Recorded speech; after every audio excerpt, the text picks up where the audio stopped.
ସ୍ୱାଧୀନତାର 77 ବର୍ଷ ପରେ ମଧ୍ୟ ଲୋକେ ଜଳବନ୍ଦୀ ଅବସ୍ଥାରେ ଦିନ କାଟୁଛନ୍ତି।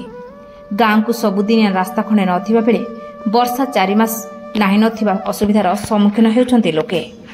ଖାଦ୍ୟ ସୁରକ୍ଷା ଚାଉଳ ଗଣ୍ଡେ ପାଇଁ ଭରା ନଦୀରେ ଜୀବନକୁ ବାଜିରେ ଲଗାଇ ନଦୀ ପାର ହେଉଛନ୍ତି। ଏଭଳି ଏକ ରିପୋର୍ଟ ଆସନ୍ତୁ ଦେଖିବା କେନ୍ଦୁଝର ଜିଲ୍ଲା ତେଲକୋଇ ବ୍ଲକ ତାଳପଦା ପଞ୍ଚାୟତ ବଡ଼ଖମଣ ଗାଁରୁ। ତେଲକୋଇ ବ୍ଲକର ଉପାନ୍ତ ପଞ୍ଚାୟତ ତାଳପଦା ପଞ୍ଚାୟତରେ ରହିଛି ବଡ଼ଖମଣ ଗାଁ। ବଡ଼ଖମଣ ଗାଁକୁ ବାଟ ଓଗାଳିଛି ସମାକୋଇ ନଦୀ।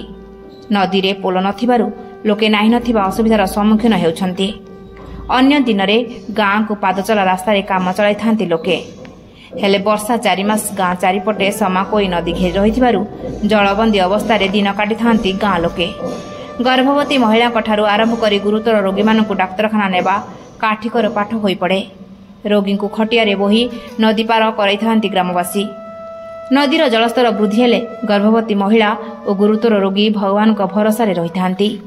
ସେହିଭଳି ପଞ୍ଚାୟତରୁ ଖାଦ୍ୟ ସୁରକ୍ଷା ଯୋଜନାରେ ଚାଉଳ ନେବା ପାଇଁ ମଧ୍ୟ ଲୋକଙ୍କୁ ସମାକୋଇ ନଦୀ ପାର ହେବାକୁ ପଡ଼ିଥାଏ। ବୃଦ୍ଧ ବୃଦ୍ଧାଙ୍କଠାରୁ ଆରମ୍ଭ କରି ଯୁବକ ପର୍ଯ୍ୟନ୍ତ ସମସ୍ତେ ପେଟର ଭୋକ ପାଇଁ ଛାତିଏ ବେକେ ପାଣିରେ ଚାଉଳ ନେବା ପାଇଁ ଜୀବନକୁ ବାଜିରେ ଲଗାଇଥାନ୍ତି। କିଏ କାନ୍ଧରେ ବୋହିତ ଆଉ କିଏ ମୁଣ୍ଡରେ ଚାଉଳ ବସ୍ତା ବୋହି ବିପଦସଙ୍କୁଳ ଅବସ୍ଥାରେ ନଦୀ ପାର ହୋଇଥାନ୍ତି। ତାଳପଦା ପଞ୍ଚାୟତ ବଡ଼ଖମଣ ଗାଁରେ 2ଟି ସାହିରେ 150ରୁ ଉର୍ଦ୍ଧ୍ୱ ପରିବାର ବସବାସ କରୁଛନ୍ତି। ହେଲେ ରାସ୍ତାଘାଟର ସୁବିଧା ସେମାନଙ୍କ ନିକଟରେ ଅପହଞ୍ଚ ହୋଇପଡ଼ିଛି। ପାଦଚଲା ରାସ୍ତା ଭରସା ପାଲଟିଛି। ଗାଁ ଗଣ୍ଡାରେ ରାସ୍ତାଘାଟର ଉନ୍ନତି ପାଇଁ ସରକାର କୋଟି କୋଟି ଟଙ୍କା ଖର୍ଚ୍ଚ କରୁଛନ୍ତି।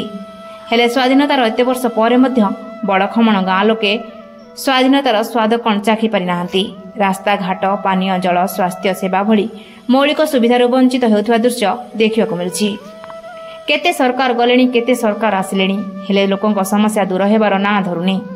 ଦୀର୍ଘଦିନ ଧରି ବଡ଼ଖମଣ ଗ୍ରାମବାସୀ ଯାତାୟାତ ସମସ୍ୟାରେ ଯୁଝି ହେଉଥିବା ବେଳେ କେବେ ସରକାରଙ୍କ ନିଦ ଭାଙ୍ଗୁଛି ଆଉ ବଡ଼ଖମଣବାସୀଙ୍କ ଯାତାୟାତ ପାଇଁ ସମାକୋଇ ନଦୀ ଉପରେ ପୋଲ ନିର୍ମାଣ ହେଉଛି ତାହା ଦେଖିବାକୁ ବାକି ରହିଲା। କେନ୍ଦୁଝର ଜିଲ୍ଲା ତେଲକୋଇରୁ ଜଗନ୍ନାଥ ମହାନ୍ତଙ୍କ ରିପୋର୍ଟ, ଓଡ଼ିଶା ପ୍ରୟାସ।